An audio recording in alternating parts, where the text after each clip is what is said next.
she's kind of stepped away from the family a little bit, to do her own thing.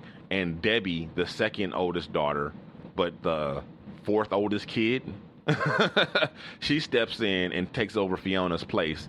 And that's been a whole interesting thing because she's, learned a lot from Fiona, but then she's her own person and she does things her own way. And in a way, she kind of hardcore. But anyway, I said all that to say that the character on the season finale would just air, I think, last Sunday. That was Emily Rossum's last performance. They're saying they she may pop in and out, for something special or something like that. I believe that she's parted on good terms and everything with everybody. It's just that she's getting a lot of buzz, she's getting a lot of acclaim, and she's getting a lot of opportunities to do some other stuff. And just like the actors on The Walking Dead, when you get locked in some long time and you're passing up a lot of stuff, you kind of want to, you want to spread your wings, your acting chops, you want to do something else. And the opportunity's there, and it won't always be there, so she's decided that she's going to take it. So that's what's going on. Absolutely. Because you don't want to be just known for just one thing or not work again or whatever happened to. Yeah, so props to her. And but that is a good show.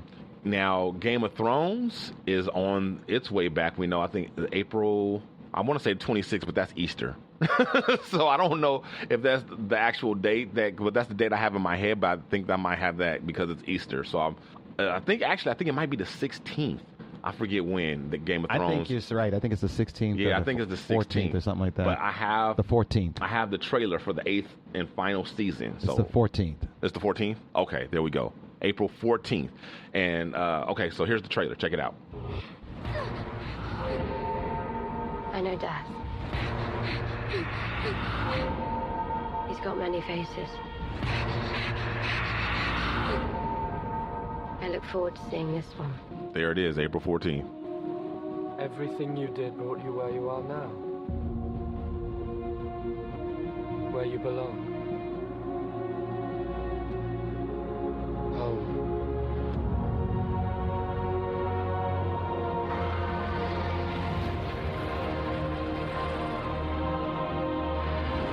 They're coming.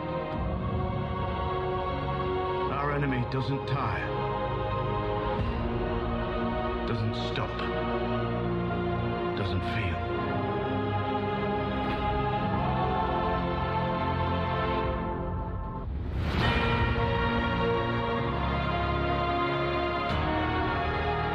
I promise to fight for the living. I intend to keep that promise.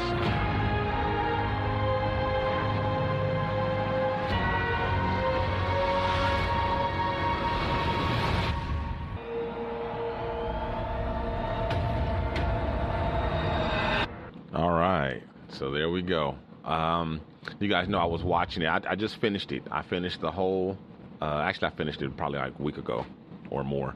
But yeah, I watched the whole thing from season 1 through 7 over again. Mm-hmm. And I don't know how many times that is now that I've seen this whole thing. It's so amazing still. I'll say this about that trailer. It looks expensive as hell. Oh, it is. They spent a lot of money on this last season. Oh, they didn't spare any expense. Yeah. The whole series has been expensive. Well, that's been part of my issue. Yeah. I'm still holding that grudge. But oh my God, that show's so amazing. It is good. I can't take that away. It's I do get what.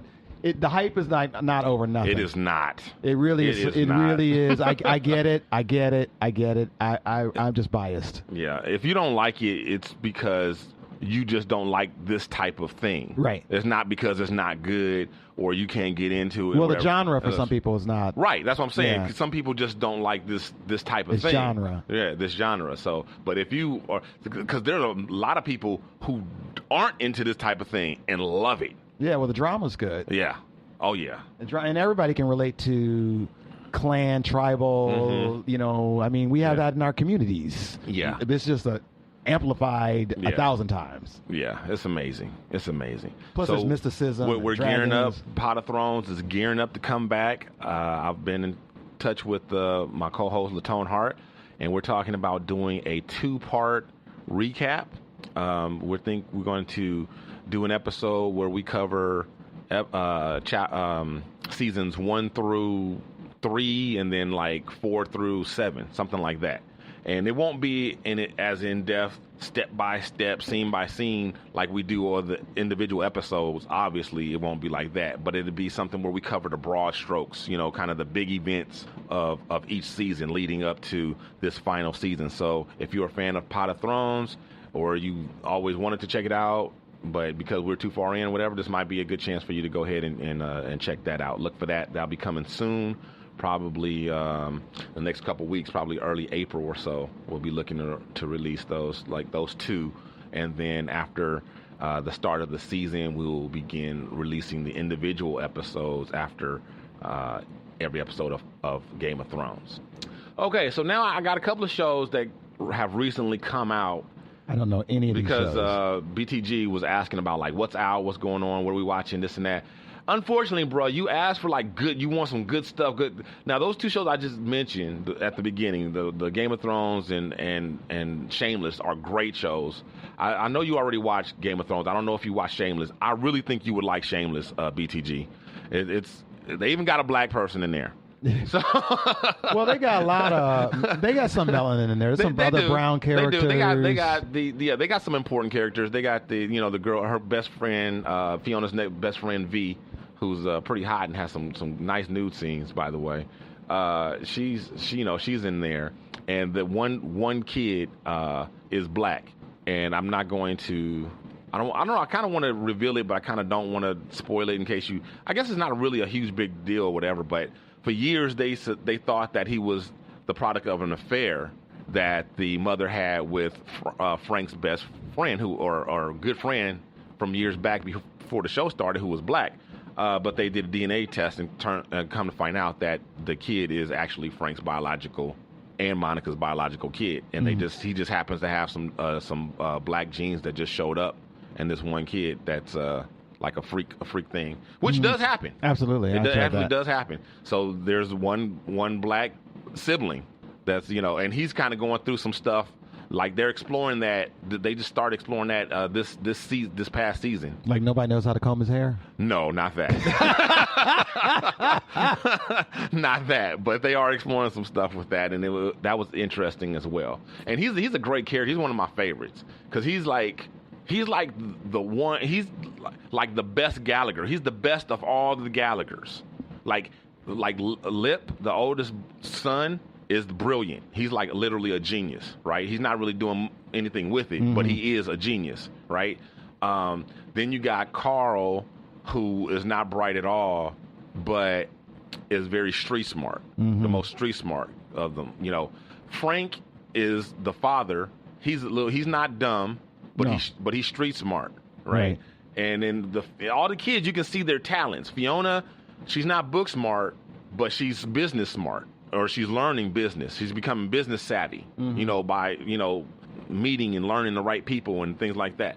And Debbie is actually, it's downplayed, and I don't even think her own family realized, because the father just recently made a comment about Debbie not being bright, but Debbie actually is pretty bright. She, after Lip and Liam, because there's an Ian and a Liam. Which one's the gay one? Ian. Okay. Ian's the gay one. Debbie's probably the third brightest, just like natural intelligence. But anyway, Liam, who's the baby and the black one, he's a little street smart.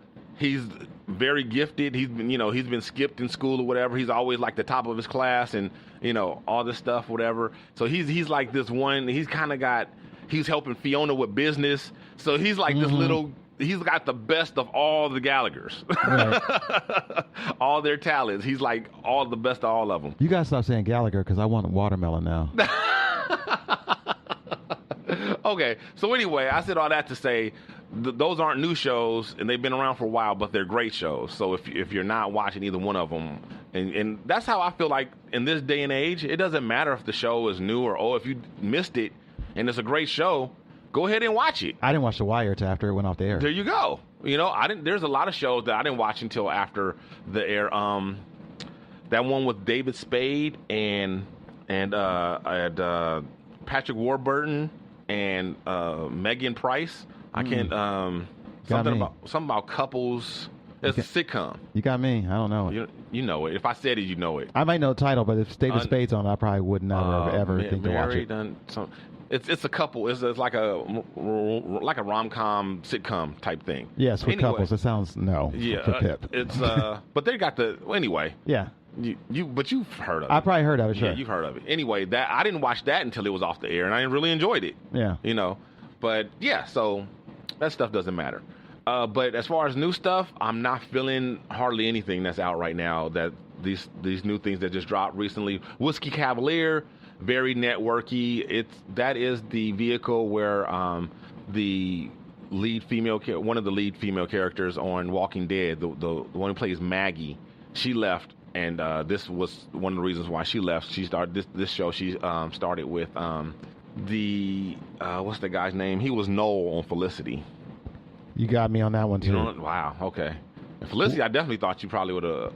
No, I don't. I don't. First of all, I don't watch a lot of dramas. Teen dramas is my least favorite dramas. Okay. Yeah. This is not my jam. I like I like comedies. Yeah, I hear you.